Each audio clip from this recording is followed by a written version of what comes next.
What is going on, everyone? This is finally happening again for the third time. This is Chapel's top 10 albums of 2020. What a messed up year it has been. For sure. Um, Usually I have Keith sitting in with me on this. Tonight I have Lady Chapel. She'll be listening to me rant about my favorite music. What's up?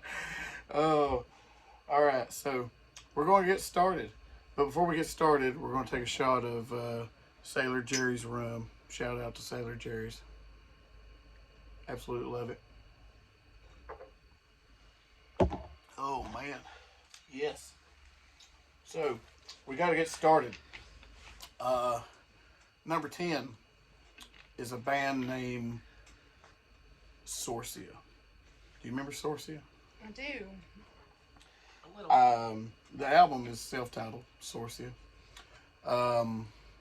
Sorry that I do not remember the names of the members of the band at press time.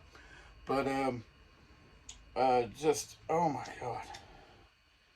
The sounds. And I gotta give a shout out to former member of Summoner Circle, Leo Dyer.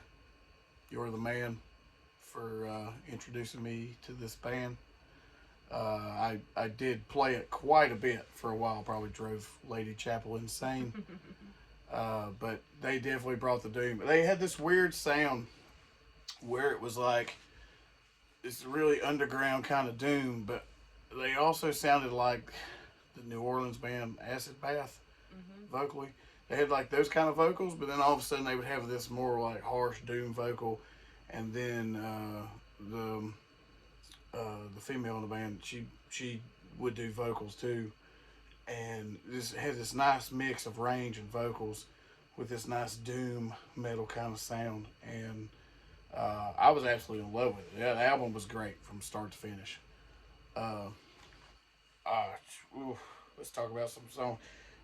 Nowhere But Up, uh, Coffin Nails, Stars Collide, and I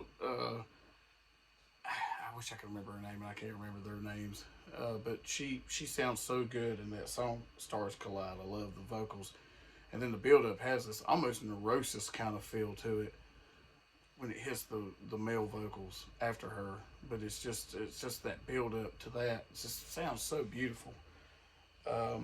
And then Stone Believer, of course, from a band that's definitely a stoner in the stoner metal genre of some sort. But they were definitely a good listen. But they are my number 10. So moving on to number 9, we have. Oh man, I'm gonna go ahead and tell y'all ahead of time. This is such a messed up year, and it's so depressing that I guess doom really just creeped into my my listening of this year. I don't know about Lady Chapel, but there was a lot of doom. You know, our Spotify mixes are different. Quite different, but similar at the same time. Quite different, but similar. We have some similar interests, but I think you have a lot more Poison Black sounding songs than I have in mine. This is very true. Yeah, so that's your style. That And I get it. metal. And I like some goth metal. Don't get me wrong, I like some goth metal. But I don't know. I don't like all of it. Doom is where your heart is for Doom is where my heart is, though. Yes. I do love a lot of doom. Doom hits home. But there's going to be quite a bit of doomy sounding bands on my top 10 list of this year, because this was a doomy year. What can we say about all of this year? No matter, what you believe or whatever, this has been the craziest year. So let's get to number 9, which is another doom band, Witch Skull. Oh my God. What a band. What a vocalist. What a sound. Another just a band who's taken the doom genre and making it interesting again. You know what I mean? That's the problem with a lot of genres. Like, it gets flooded. So anyways, the name of the album is A Driftwood Cross. Is the name of the album. But God, it's so doomy, and the vocals are not. There's like no death metal type vocals, no harsh vocals. This guy is got a range, but the songs are so doomy. I love it. The Black Cathedral, Baphomet's Child. Oh my God, what a song! What a name! Right.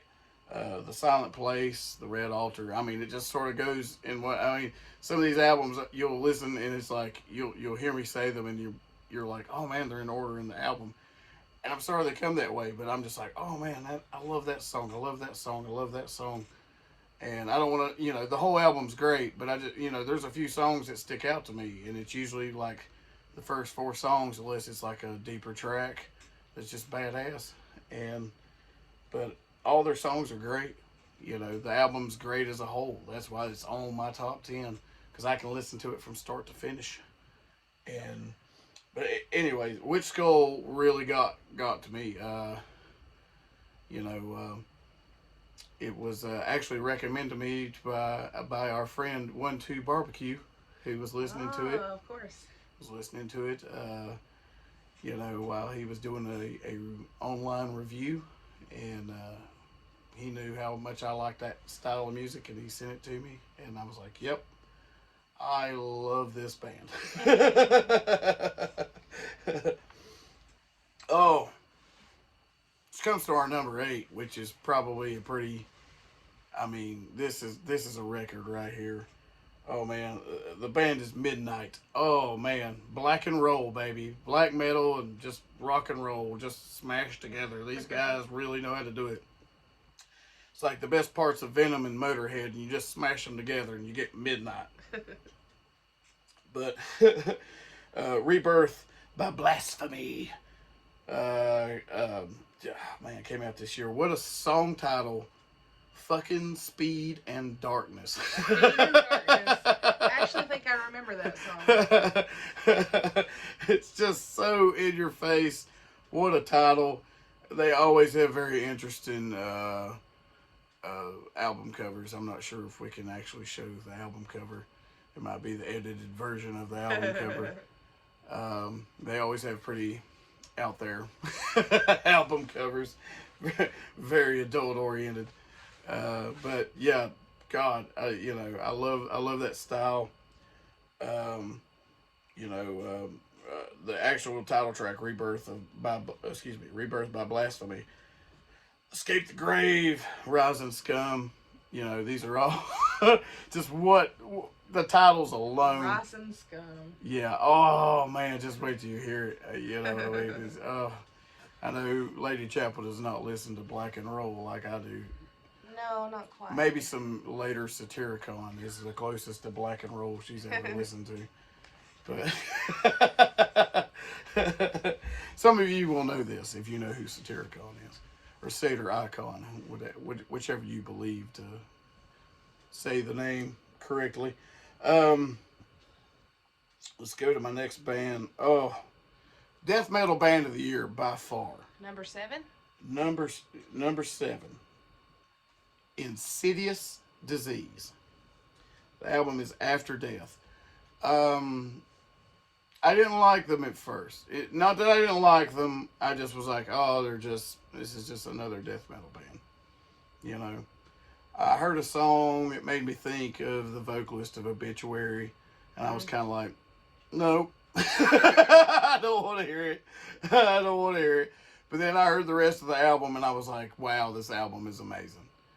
And Kevin Lewis actually was like, I'm so glad you got won over by this band, because he really liked this band too. But I was like, man, this is some killer death metal. I really blasted this album a lot this year for my death metal tendencies. Very few and far between nowadays, but Insidious Disease, you tickled my death metal fancies. Betrayer, that one was the one I heard, and it sounded like Obituary, but then I became to love it. Vocally, something about the vocals made me think about Obituary, not the song altogether, but Divine Fire. What a name for a song. I love that. I was like, oh, I wish I'd have thought of that. Invisible War. Oh, such a killer song. Born into Bondage. Born into bondage. Oh, man. Oh, oh, but here we go. Even though it's not doomy, but there's some doom elements coming up. But it's mainly that Gothenburg sound that I love. Number 6 is Dark Tranquility. Yes. Oh, moment. I have listened to this album a lot this year. I had to have it on this list. There's so many that were really hardcore on this list that I was very much in love with. And Dark Tranquility was one of them. It brought me back to like why I love that band so much. Like so many bands from that genre, if you listen to them 15 years ago, like Dark Tranquility has gotten better over the years, but they don't feel like they've sold out to what they were already professing that they were. Right. In Flames don't sound like In Flames 15 years ago. Not at all. And not that any band should sound like what they sound like 15 years ago, but they should have a progression. But something about In Flames was like, oh, we're just going to write the most terrible songs we've ever written and make $1 million more than we've ever made, or however many. I don't know. They feel very conforming. Yeah, it's so conforming compared to the early days. And I remember when people called them sellouts during Reroute to Remain, because they completely changed their style then, but they were still heavy. It's like, I love that record. But, people think what they think of bands, and, it's like, I understand bands wanting to better themselves and, make better records, but at the same time stay relevant. It's such a hard business to be a part of and make money anymore than it used to be. And it was hard then. Yeah. But, but a band like Dark Tranquility that came from that era, I absolutely love and respect. And I respect how they do albums to this day. And this album was no exception. Phantom Days, the Transient is probably one of my favorite songs on this record. It's a good one. As soon as it comes on, it's just the way that one feels. The Dark Unborn, what a title.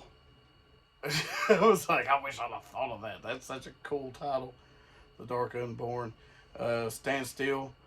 This whole album is great, but he does sing a lot more, it seems like. Yeah. Like clean singing. He done it a few times before, but it's always been just a very, very little, and now it seems like it's more and more. Part of me is like, I kind of like it, and part of me is like, I don't know, I like Dark Tranquility without the clean vocals. But, I like both styles, so it's kind of a hard toss-up.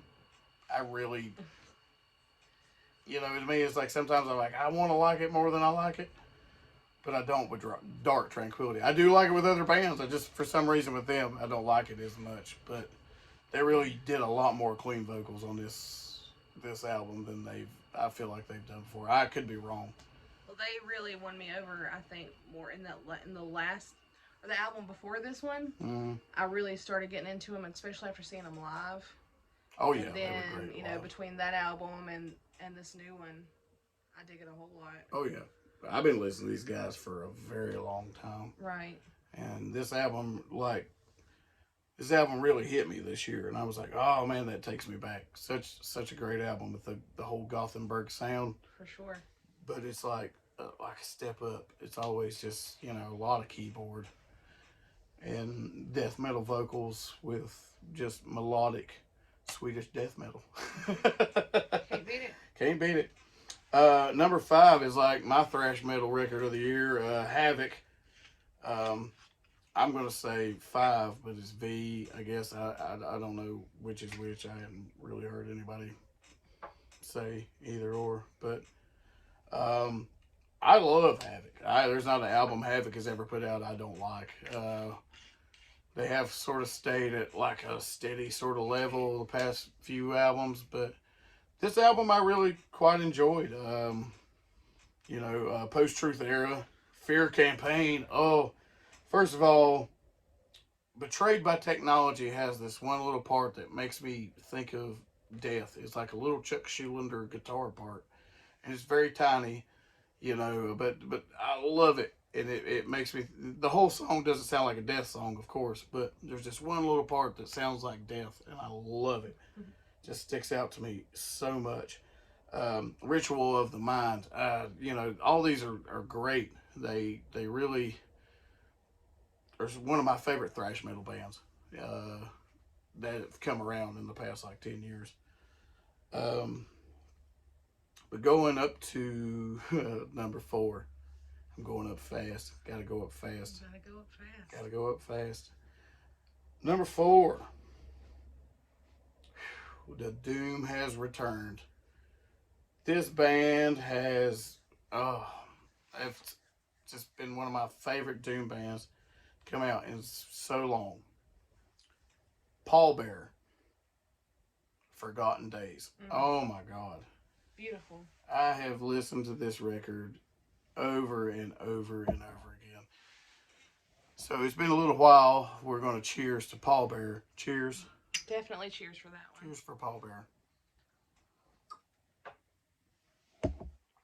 Saw Pallbearer over 5 years ago in Philadelphia, opening for At the Gates. And I was blown away. I bought that album. I went over there and bought that album immediately. And I've been a fan ever since. And I love everything that they've ever released. Yeah. It's been one of my favorites, that's for sure. But I love the older stuff. I love the newer stuff. Their last album was kind of stagnant for me. I didn't like it as much. It wasn't that I didn't like it. It was negative. It was just like, it didn't feel new. Right. It didn't feel like it was, there was like 1 or 2 good songs, but overall it kind of bored me. This album did not bore me at all. Quite refreshing. It was quite refreshing. Come back to. And yeah, I was, the hooks really got into me in this record with the vocals and stuff.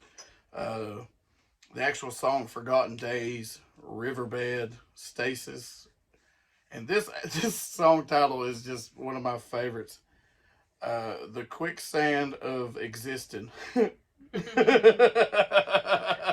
feel like many of us can relate to that song title. How 2020 is that? Yeah, very. I know I said Havoc was probably my favorite thrash metal record, but do I still consider Testament a thrash metal band? Because Testament is definitely my number 3 album of the year.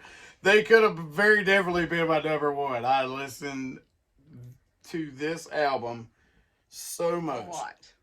Titan of Creation. Oh my God. Best rhythm section in metal. When you have Steve DiGiorgio and Gene Hoglan together as your bassist and drummer, you can't go wrong as a metal band. There is no way, no how you can go wrong as a metal band if that is your rhythm section. If so, you suck. And Testament, finally, they have this rhythm section. They have the best rhythm section they probably have ever had. And no disrespect to any of the other rhythm sections, but this is just probably my favorite drummer and my favorite bass player playing together in one of my old school favorite thrash bands. I was a fan from Souls of Black. I saw Souls of Black and I was hooked. Testament was one of my favorite thrash bands, but Testament evolved over time, so they're not so much a thrash band. There's still some thrash element. They just, they are what they are. They're Testament now. They've had so many. If you listen to Demonic, it's like he does death metal vocals the whole time. It doesn't sound like Testament on vocals. I remember that was just like one of my, I was like, hey, it don't sound like Testament to me, It has to, Chuck Billy has to have that sound. And Chuck has the good mixture now where he does death metal growls, but he does great clean vocals, and what a stage presence. I've seen Testament many times, but this album, oh my God, so many good songs. I mean, I hear myself singing along to them as I'm driving, or, if I'm at work, I got some going on, playing on the weekend, I'm by myself, got me some music playing, I just work. And Testament was definitely, this album was definitely one of those albums I played Yeah. to work to. See, you get a lot done playing For sure. the Testament album. I mean, Children of the Next Level. The Children of the Devil. Oh, World War III. Dream Deceiver. Oh, yes. Man, I love that song. Heard that a lot. Night of the Witch. Just so many good songs. And you got Alex Skolnick on lead guitar. You got, Eric Peterson on guitar, who can also play lead guitar. Chuck Billy on vocals. And like I said, that rhythm section, you can't beat that. Steve DiGiorgio and fucking Gene Hoglan. You can't beat that. That is the rhythm section. So this album was definitely played a lot for me. I fairly enjoyed this record. So we're going to get to my number 2. And my number 2 and my number 1 were very close. Super close. Very close. I'm going to tell you my number 2. But before I tell anyone my number 1, we're going to go through a few things. Some things I like throughout the year. And then we're going to hit you with the number 1. So right now, my number 2 and my number 1 were my hardest choice. One of the hardest choices I ever had to make. And I've done a this or that with all the guys in Annethepolar. And this was even harder than that. But my number 2 was Ozzy Osbourne's Ordinary Man. This album makes me sad, but happy at the same time. I love it so much, but there's so much foreshadow that this is just like Ozzy's last record. So it makes me sad. I kind of wanted it to be my number 1, but it takes me to a different place. I don't. It's just so weird that I didn't like that it wasn't like you didn't use your band. It was just like other people, but actually there were some really good songs compared to the last few albums. So I was like, I can't complain. Can't complain too much because I like these songs. Ozzy's high in the mix, but it's an Ozzy record. He's going to be high in the mix, but I was like, at least I can hear the bass in this record. Compared to some of the later records. I mean, the earlier records are great, but some of the later records, you don't really hear the bass as much. And I really, at least that stuck out. And there were some, Slash was on it, Straight to Hell was a great way to open it. It was a really killer way to open that album. I like Under the Graveyard. I really do. But I hate the guitar solo. Yes. It's the worst Ozzy guitar solo in Ozzy history is on this song right here. Was it Andrew Watt? It was the producer. I guess he played guitar on the song. He produced for Post Malone, and not that I dislike the Post Malone song. I really like Ozzy's part in it. The Take What You Want From Me. I really like Ozzy's part. I mean, the song itself is okay. I don't get the overly, I don't. Post Malone, even with all that auto tune, that part, I don't really care for that part, but I do like the Ozzy part. Yeah. But overall, it's okay. But I like this. Andrew's guitar playing bothers me in that song. I mean, not the song in general, but just that part just bothers me. And but when you have a love for Zakk Wylde, It's kind of hard. Or You're like, did 'cause you you're just let an comparing. infant play guitar? Yeah. Because, I mean, I can't play guitar, and I feel like I could have done something. You know, I would at least had somebody show me something, and it would have sound better than that. You know, and it's not his fault. I think Ozzy kind of put him on the spot to do it and said, "You're going to do it." You know what I mean? So I'm being a little harsh, maybe, but I just feel like those are big shoes to fill, and that solo was very lacking. But oh my God, Ordinary Man, he had Elton John sing, with him on Yeah. that was amazing to me. Pretty iconic, both of them together on a song. Who would ever thought you'd hear Ozzy and Elton John together? Well, hell, I mean, Elton did do the Alice in Chains piano for Black Gives Way to Blue. Oh. He didn't sing on it, but he played the piano, and it was like, wait, Wow. what? Yeah. So that's pretty cool. Kudos to Elton for doing stuff like that, and doing that with Ozzy was great. It was a really good dynamic. They sounded great together. But like I said, this album is so foreshadowing that it's kind of like Ozzy's last record. There's just so much of that. But except for like Scary Little Green Men. I don't know why I love that song so much. I just love that song. And, Jason Momoa did that video, which was pretty funny and cool. I dig that. Great. I dig that video. And that song will get stuck in your head for sure. It's in I don't my know head why. right now, actually. It's in my head, yeah. We listened to it earlier, and I was like, I don't know why I love this song. But yeah, just so much from this album. But all I know is I don't ever want to hear All My Life ever again. That is the worst Ozzy song I've ever heard. So that has to take it away from number one. But right now we're saving number one. We're going to throw in some other things here. Some honorable mentions. And I'm going to rush through them because I ain't got time to just explain all of them to you. So, My Dying Bride, The Ghost of Orion.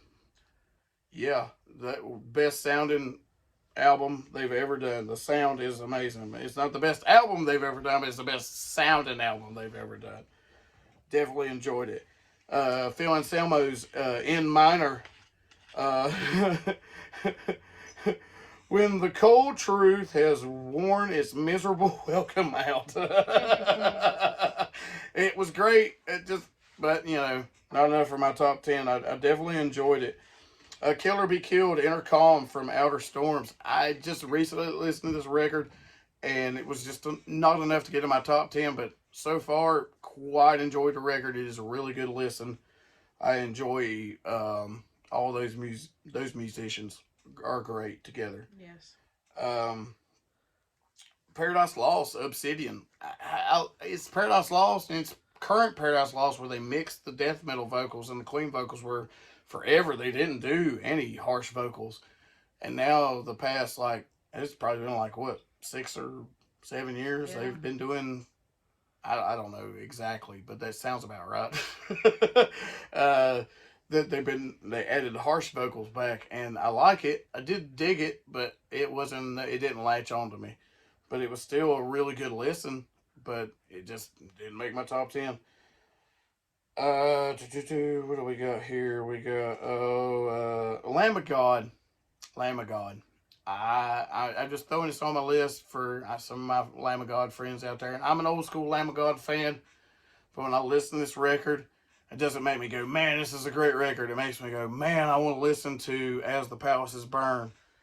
I want to listen to, Ashes of the Wake. I want to listen to those records. Yeah. I don't want to listen to this. It just makes me want that. And nothing against the new drummer. He's just great. But it is what it is. I didn't hate it, but I didn't really care for it. It was just new Lamb of God that sounds like Lamb of God that makes me want to hear old Lamb of God. Sky Forest, A New Dawn. What a beautiful blend of some good. It's like a little black metal here, but it's really kind of progressive, and it's really nice mix. I definitely enjoyed listening to that record.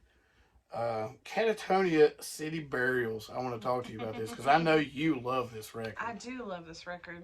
It did not make my top 10. Lacquer, why do you love that song? I love that song so much. I don't know. I feel it. It speaks to me. I've taken naps with that album playing in my headphones. Which should say something. It puts you to sleep. No, it just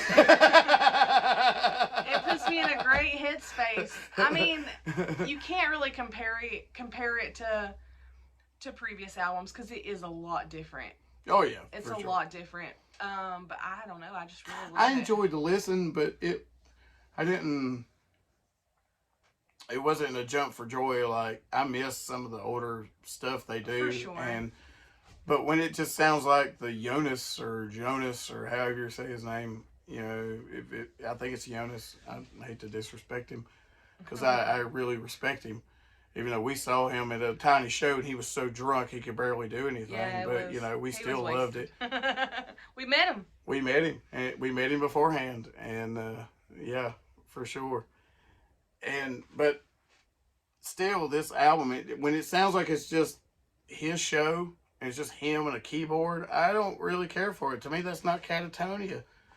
And when I hear that stuff, I'm kind of tuned out. I'm like, nope, I don't want to hear that. And that's kind of what I felt like on this record. And some of the stuff I liked and some of the stuff I didn't. It was not enough for me to care about putting it on my top 10. I can respect it. But I love it. It's okay. Right. But I wanted to talk to you about it. The other one is one that I'm surprised isn't on my top 10 is Wino, Forever Gone. I am surprised. Oh. That Bottom of the Bottle song was really good. But it just... I wanted it to be Adrift too, and it wasn't. Yeah. But it was still good. But it's such an honorable mention. I love Wino so much, and it's still a good album to listen to. But it just wasn't what I wanted it to be. But I still loved it. Bog Wizard. Oh no, I didn't beat that. That was like stoner death metal. It was so cool. I liked their style. It was like Electric Wizard death metal style. I love that stuff. But it was, so it definitely needed an honorable mention because I did play it for quite a while. I was like, man, that Bog Wizard is badass. Had a really good tone, super good tone. Love those guys. Ensiferum, Thalassic. I love Ensiferum, but they really haven't done it for me like I wanted them to do in the past few. Since it's been a while. Yeah. It's been a real while. I mean, they're not doing bad, but it's just like, show me something new, and you haven't really. Yeah. You're the same you were 10 years ago. But I mean, you can't take away the talent and the vocal harmonies. Oh my God, I love the vocal harmonies. But what do you do? But it's still a really good listen. Blues Pills, holy moly, is correct. Her voice is just amazing. Very close to my top 10 because I've listened to her a lot since this album has come out, and I enjoy every time I listen to this band. Same. It's never a bad listen. No. She's like the Janis Joplin of our era. She's amazing. So you can't go wrong with Blues Pills. Oh man. EPs. Probably my EP of the year. EPs. Yeah, has to be. Oh wait, yep, Blues Pill was my last album. So EPs. Here's the EPs. EPs. Amigo the Devil.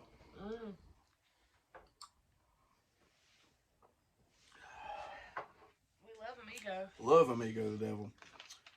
Covers, demos, live versions, B-sides. Oh my God. So amazing.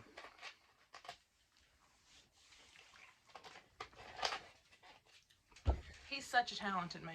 Well, I mean, I think besides a song that is from my number 1, my number 2 was Delilah. Yeah, didn't you play that? That was like number 2 on your I thought it would be Spotify my number list? 1. I honestly As did. soon as you asked me what your number 1 song was, I was like, it's got to be Delilah. I know. Because you play I it thought it was. all the time. But Spotify says we are lying. Fake news. Fake news. But that I thought that was hilarious because I did too. And when I saw that, I was like, "What? Really?" I mean, if you don't know, Amigo did this amazing cover of Tom Jones' Delilah. It shows the actual. You listen to the lyrics and you're like, "Wow, this is really dark," and people were just like dancing to this Tom Jones song that's about murdering a woman.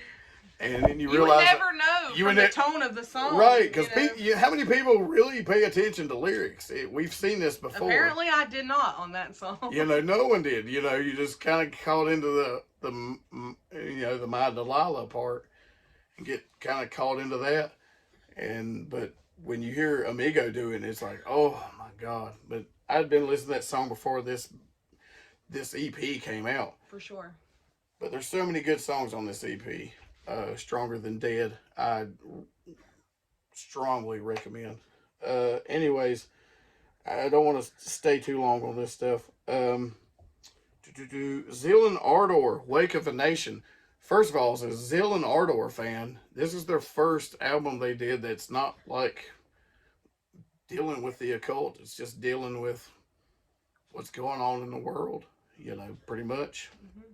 But at the same time, capturing that same spirit of Zeal and Ardor that I love so much. I absolutely love this EP. Such a good sounding album, world EP for them. I can't wait for their next album. Right. If this is the kind of sound wise way that they are going, I absolutely love where they're going with this. For sure. So, and we've seen Zeal and Ardor with Chapel's Concert Chronicles. You can see that. Zeal and Ardor and Amigo the Devil. And Amigo the Devil, yeah, in the same time, in the same Concert Chronicle. That was at Epicenter. That was a disaster. But, we won't talk about that. Foreboding for 2020. Yeah, foreboding, yeah. Carcass Despicable. Good Lord. I love Carcass so much. An originator. I mean, they created so many bands with their sound. But this EP is just a taste of what they got in store for us, I'm sure. Something really good coming up.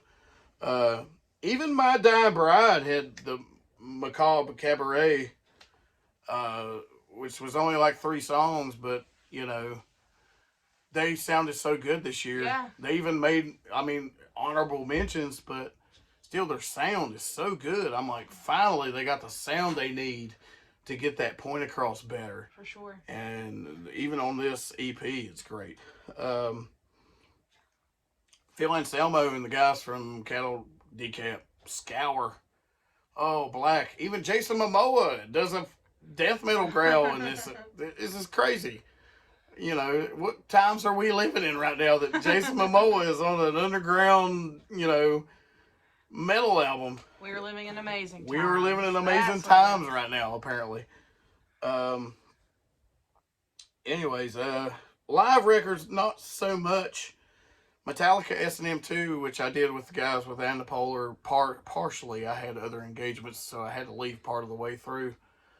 But I did listen to the rest of the record, so it's like one of the only live records. This one is for Lady Chapel, because we did get to meet Twin Temple, but Twin Temple put out, it was just them together without the band, just the two, and the album is called Twin Temple Present a Collection of Live and Undead Recordings from their Satanic Ritual Chamber, stripped from the crypt. Like, what a title. And it's just acoustic guitar and them. And it's not a bad listen, but I think I prefer the whole accompaniment. Yeah, for sure. I mean, it was nice for just the acoustic breakdown. Yeah. I enjoyed it. I didn't hate it. It was kind of cool for just that. So it was a good listen. And they're entertaining for sure. I mean, It's such an entertaining satanic band. doo-wop. Satanic doo-wop. I mean, what times are we living in? the genre says enough. Anyways, oh, what else do we have here? Okay, Iron Maiden had Knights of the Dead, Legacy of the Beast live in Mexico City, and I know my boy Fern Dog was there live because he was visiting his mother in Mexico, and he went to see Iron Maiden during this show. That's cool. In Mexico. Fernie, you are the man. The man. Just want to remind you. Sounds amazing. Anyways, I had one really disappointing album this year. I know. Witchcraft, black metal. What was that? What was that boring piece of trash that was Witchcraft black metal?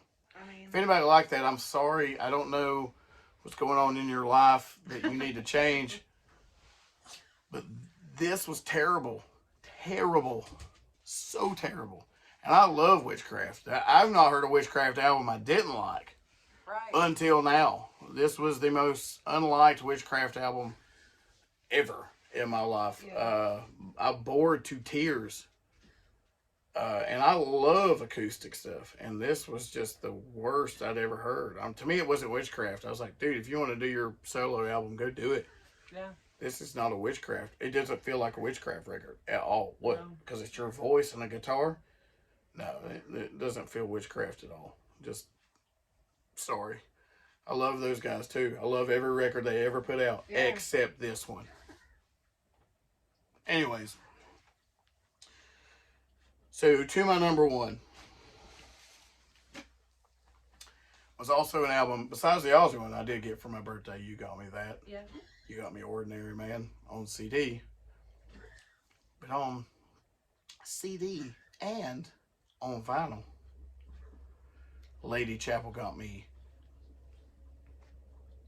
Kirk Winstein, Dream in Motion.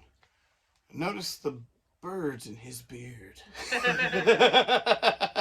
Notice the way the font is, which is a direct, like, a tribute to Peter Steele and Typo Negative, because that's how Typo Negative would do their album covers and their name and title. Mm-hmm. So kudos to him for this. This has never been opened, by the way. I have opened the CD, but I refuse to open this vinyl because this is the first Kirk Winstein solo record ever.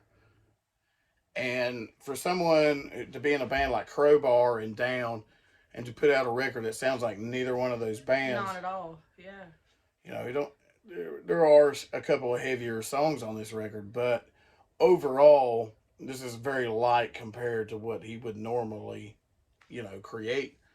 And I very much am in love with this album. The title track, Dream in Motion, according to Spotify, was my number one played song of the year. Yeah. I can see it, although I was surprised. More surprised than the Amigo the Devil. Yeah, I just knew it was going to be Delilah, but I can too. see this. But I guess because I started listening to that song when it first came out, before the album came out, and I was just like listening to it, I guess, because I was like, oh man, this. So I guess that was really early in the year. It was really early, yeah, for sure. And I love Spotify. Thanks, Spotify. But yeah, toxic. Oh my God! If anybody's never felt that before, we all know someone toxic.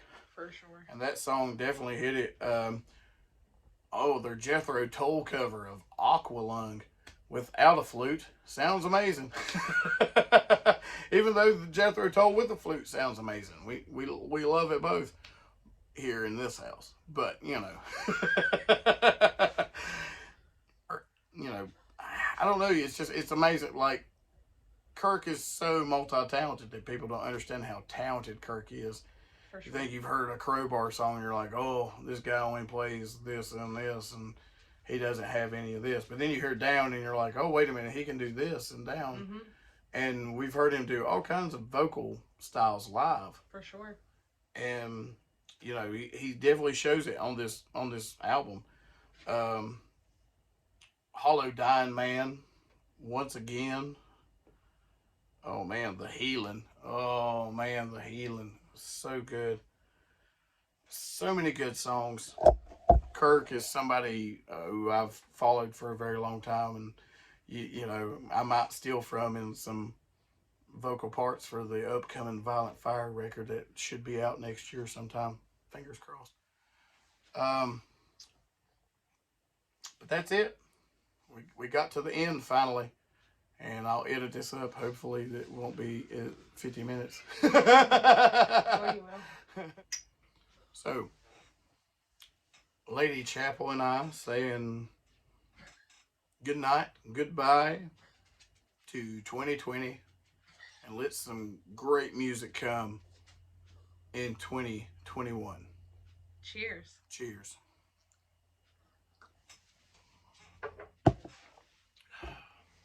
Go out there, find you some good music.